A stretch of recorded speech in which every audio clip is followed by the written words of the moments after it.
Selamat datang di channel Pemuja Malam. Jangan lupa like, share, and subscribe ya. Terima kasih. Chapter 16. Tak ingin menemui. Freja memegang bahu Zenvia dan mengusapnya perlahan. Nenek, mengapa semua yang ada di sekitarku selalu mendapat celaka? Bahkan kedua orang tuaku pun seperti itu. Apakah aku pembawa sial? Tanya Zenvia. No, tidak sayang. Jangan katakan hal itu. Jangan pernah berpikiran buruk seperti itu. Nenek merasa beruntung memilikimu. Sungguh, kau berkah bagi nenek sayang, jawab Freja. Zenvia terdiam lama dan Freja masih mengusap bahu serta lengannya. Matanya menatap lekat wajah Gal yang masih terpasang oksigen di hidungnya. Nenek, bawa aku pergi darinya. Aku tak ingin mencelakakan dia lagi. Jika dia berada di dekatku, maka dia bisa celaka lagi karena aku, ucap Zenvia pelan. Takkan ada lagi yang berani mengganggumu. Sayang, semua sudah dituntaskan, jawab Freja. Aku merasa akan membawa keburukan baginya. Jika nenek ingin hidup bersamaku, maka bawa aku pergi, kata Zenvia. Zenvia berdiri dan memegang tangan sang nenek. Aku hanya tak ingin melukai orang yang ada di dekatku lagi, kata Zenvia lirih dan matanya berkaca-kaca. Zenvia merasa sangat bersalah atas apa yang terjadi pada Gal, meskipun sebenarnya itu bukan salahnya. Tapi karena dirinya lah, Gal terlibat dengan insiden ini, bahkan membuat dia hampir mati karenanya. Freja beratap lekat mata biru cucu tercintanya itu dan kemudian memeluknya. Baiklah, jika itu yang kau inginkan, jawab Freja meskipun sebenarnya ia tak ingin Zenvia mengambil jalan ini. Karena Gal pasti akan kecewa jika Zenvia pergi. Gal mengerjapkan matanya setelah 2 hari melewati tidur panjangnya. Hei Breng, sapa Clark pada saudara kembarnya itu. Hei, kau di sini? Tanya Gal pelan. Kak, kau sudah baikan? Tanya Loki yang ada di sebelah Kak. Lumayan. Di mana sih? Tanya Gal. Apakah dia baik-baik saja? Tanya Gal. Dia pergi bersama Nyonya Freja sebelum aku tiba. Itu yang dikatakan oleh perawat, jawab Clark. Apa maksudmu? Dia pergi? Tanya Gal. Iya, dia pergi. Mungkin pulang ke Swedia. Kau jangan khawatir. Adik Nyonya Freja sudah ditangani secara tuntas oleh anak buah Uncle X yang ada di Swedia, jawab Clark. Shit, dia tak seharusnya pergi, Clark, ucap Gal emosi. Kau bisa menyusul dia ke sana jika kau sudah sembuh, Gal. Mungkin Nyonya Freja ingin menghabiskan waktunya dengan cucunya yang baru saja ditemukannya, ucap Clark. Tapi dia tak seharusnya meninggalkanku. Kesal, Gal. Kapan aku bisa pulang dari rumah sakit? Tanya Gal. Hei, kau baru bangun, jadi akan membutuhkan waktu yang lama untuk pulih kembali, jawab Clark. Berani-beraninya dia meninggalkanku. Kesal, Gal. Gal, kau masih bisa menemuinya nanti, kata Clark. Dia sengaja menghindariku, sahut Gal. Tidak, Zenvia tak akan melakukan hal itu. Dia pasti ingin kau sembuh terlebih dulu karena kata perawat dia sangat syok ketika melihatmu kritis, jawab Clark. Dia harus tetap menjagaku apapun yang terjadi, Clark. Dia tak boleh meninggalkanku, bentak Gal yang entah mengapa sangat emosi dengan kepergian Zenvia. Meskipun nantinya ia bisa bertemu lagi dengan Zenvia. Seminggu berlalu dan Gal sudah dirawat di Amerika dengan perawatan langsung dari Clark dan juga sang momi. Gal bersikeras ingin menyusul Zenvia, tapi Lesca tak mengizinkannya sampai Gal benar-benar sembuh seperti sedia kala. Dan kesabaran Gal yang memang setipis tisu, sangat tak bisa menerima situasi ini. Gal merasa sudah ketergantungan dengan kehadiran Zenvia dan jauh darinya membuat dirinya menjadi sering marah-marah dan tak bisa menahan emosinya. Bahkan Zenvia tak pernah mengabarinya sama sekali. Itu membuat Gal semakin kesal dan bahkan membanting ponselnya kemarin. Clark kembali membelikan ponsel baru untuk Gal dengan nomor yang sama. Di suatu sore yang dingin, ponsel Kal berbunyi tanda bahwa ada pesan masuk. Senyumnya mengembang ketika pesan itu adalah pesan dari Zenfia. Dia langsung membuka pesan dari Zenfia itu dan segera membacanya. Tak lama kemudian, senyumnya menghilang dan Kal kembali melempar ponselnya ke dinding. Di dalam pesan itu, Zenfia mengatakan bahwa dirinya tak ingin bertemu dengan Kal lagi dan menolak lamarannya. Karena sejak awal dia tak mencintai Kal dan merasa selalu dipaksa oleh Kal melakukan sesuatu yang tak disukainya. Hal itu membuat Kal kesal dan sangat marah. Dia bertekad akan menemui Zenfia setelah dirinya benar-benar sembuh. Kau mau lari dariku? Jangan harap, geram Kal.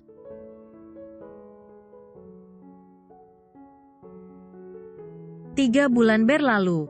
Kesehatan Kal semakin membaik dan bahkan ia sudah mengikuti pertarungan liar lagi. Kali ini dirinya semakin brutal dalam pertarungannya dan tak peduli apapun lagi. Apalagi setelah dirinya tak bisa menemukan Zenfia di Swedia. Freja tak lagi di Swedia dan pergi entah kemana bersama Zenfia. Kal bahkan mengerahkan semua anak buahnya untuk mencari Zenfia dan neneknya. Hingga akhirnya Kal menyerah karena merasa semuanya sia-sia. Zenfia tak menginginkan dirinya dan itu membuatnya menjadi sangat membenci wanita itu. Kal melampiaskan kemarahannya pada pertarungan-pertarungan yang diikutinya.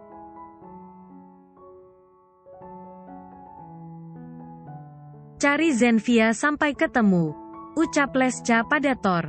Aku masih berusaha mencarinya, sayang. Bahkan aku meminta bantuan Kingsford dan Costa untuk membantu. Tapi nenek Zenfia memiliki power kerajaan yang terkadang masih sulit untuk ditembus, jawab Thor. Kal semakin tak terkendali, sahut Lesca. Kita sudah mencarinya selama 3 bulan lamanya. Mungkin saja dia bersembunyi di bawah terowongan istana, jawab Thor. Hani, jangan bercanda, kata Lesca. Aku tak bercanda, Zenfia masih keturunan anggota kerajaan. Jadi dia pasti dilindungi penuh oleh mereka apalagi jika Zenfia yang menginginkan hal itu. Zenfia sendiri yang tak ingin menemui Kal, jawab Thor. Beritakan pertunangan Kal di media secara besar-besaran. Aku yakin Zenfia akan keluar dengan sendirinya, ucap Given yang baru saja muncul dari arah ruang tamu. Lesca melihat ke arah anak sulungnya itu. Apakah cara ini akan berhasil? Tanya Lesca.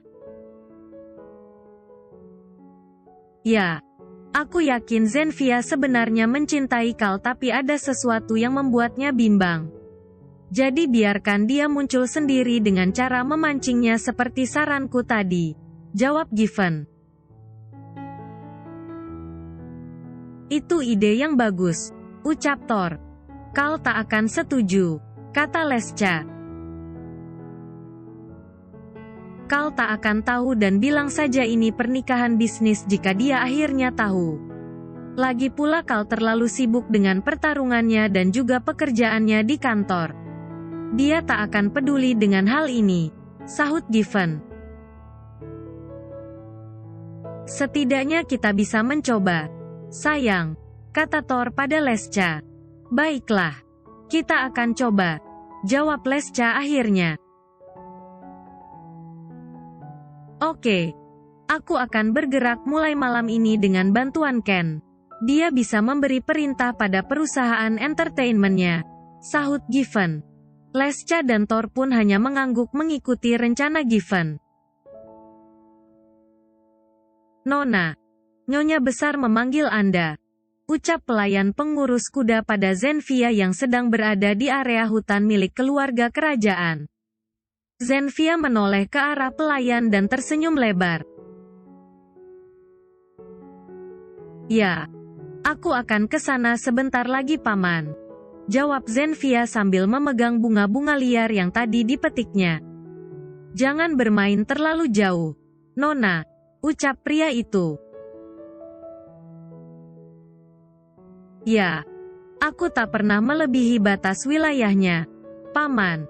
Jawab Zenfia dan kemudian naik ke atas kudanya. Lalu Zenfia melajukan kudanya dan pria parubaya itu mengikutinya dari belakang.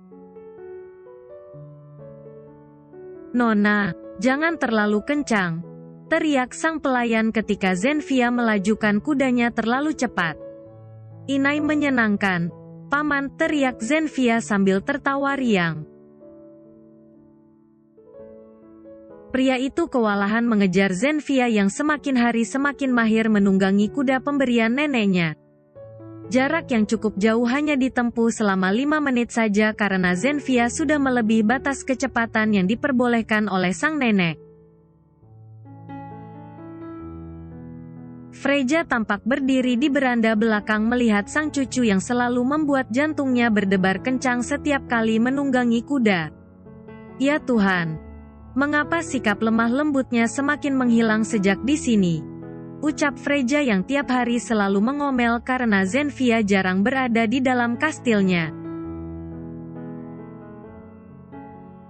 Nenek, lihatlah, teriak Zenfia mengangkat bunganya ke atas seakan diperlihatkan pada sang nenek. Syukurlah dia membawa bunga, bukan kelinci mati seperti kemarin.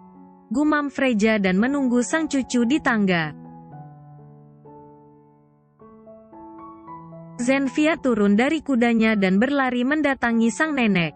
Ini untuk nenek, ucapnya terengah-engah. Bunga ini tumbuh jauh di dalam hutan. Jangan bermain terlalu jauh, sayang, kata Freja sambil mencium harum bunganya. Itu tidak jauh, Nek, sahut Zenfia. Terima kasih untuk bunganya, sayang. Ayo kita makan siang, kata Freja. Ayo, sandwich yang kubawa tadi pagi sudah habis dan aku sangat lapar sekarang, sahut Zenfia sambil mengapit tangan sang nenek dan berjalan bersama ke dalam. Kau bahagia di sini, sayang? Tanya Freja. Sangat, aku sangat bahagia dan merasa bebas di sini. Terima kasih. Nek, nenek mau membawaku kemari dan meninggalkan semua perusahaan nenek demi aku. Jawab Zenfia yang kemudian mencium pipi Freja. Kau tak ingin berkunjung ke Amerika? Tanya Freja memancing Zenfia. Tidak. Aku sangat bahagia di sini bersama nenek dan para pelayan. Ini surgaku. Jawab Zenfia meskipun hatinya sedikit tercubit karena ia tak bisa melupakan Kal. Dia sudah sangat sehat sekarang. Anak buah nenek mengabarkan keadaannya, ucap Freja. Syukurlah, itu karena aku tak ada di sisinya. Jadi dia pasti akan selalu baik-baik saja, jawab Zenfia. Tidak. Dia tetap bertarung dan semakin sering, kata Freja. Itu sudah kebiasaannya sejak dulu sebelum bertemu aku.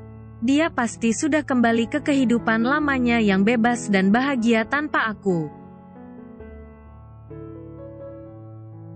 Sudahlah. Aku tak mau membicarakan ini lagi, jawab Zenfia dan menuju wastafel untuk mencuci tangannya. Sayang, bajumu kotor, lebih baik ganti baju dulu sebelum makan, kata Freja. Tidak, Nek, nanti saja, aku sudah sangat lapar, sahut Zenfia.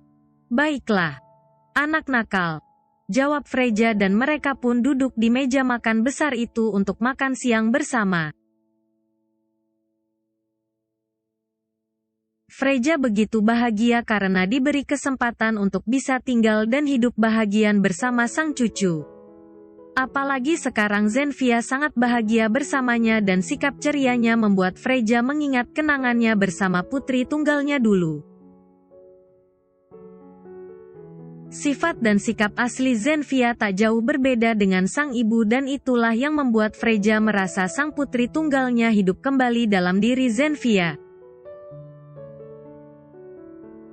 Zenfia dan sang nenek kini tinggal di sebuah kastil tua di Spanyol yang masih merupakan kastil milik kerabat kerajaan yang sudah diwariskan pada Freja. Itu artinya kastil itu nantinya akan menjadi milik Zenfia.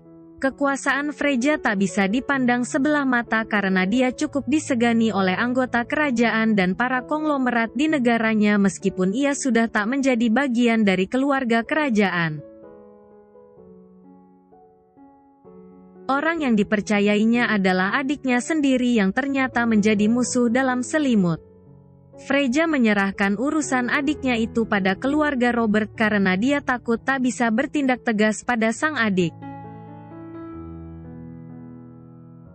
Dan Freja menghilang bersama Zenfia yang bahkan keluarga Robert tak bisa melacaknya karena sudah memasuki wilayah kerajaan yang tak bisa ditembus dengan mudahnya.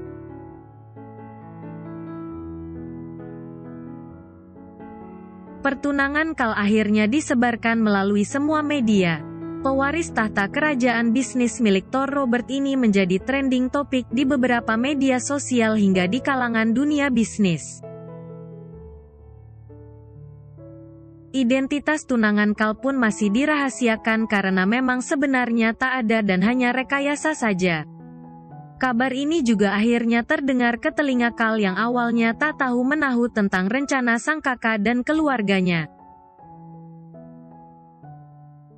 Kal mendatangi kediaman kedua orang tuanya di malam itu untuk menanyakan kabar ini.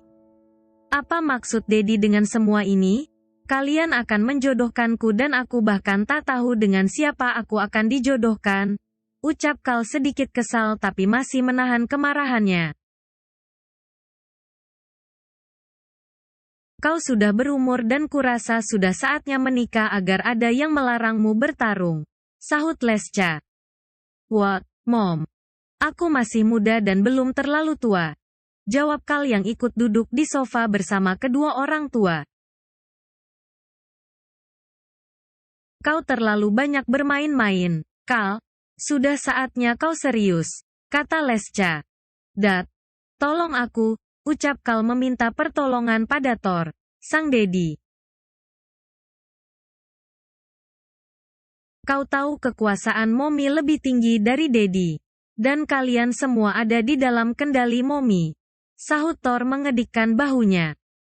Oh God, keluh Kal yang pastinya tak bisa membantah perintah Ibu Suri pemilik kekuasaan tertinggi di keluarga klan Thor Robert. Kau tak bisa membantah perintah Momi. Kau hanya tinggal duduk saja sampai wanita pilihan Momi nanti akan datang menemuimu. Ucap Lesca. Tidak bisakah Momi membatalkannya? Tanya Kal. Tak bisa.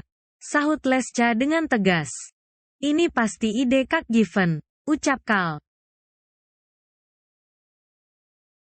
Ini ide kami semua. Sahut Lesca santai. Aku bukan bayi, Mom.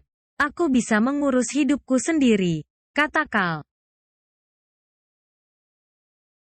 Kau akan selalu menjadi bayi Momi. Jawab Lesca. Cek. Kal berdecak dan kemudian naik ke lantai 2. Bersambung.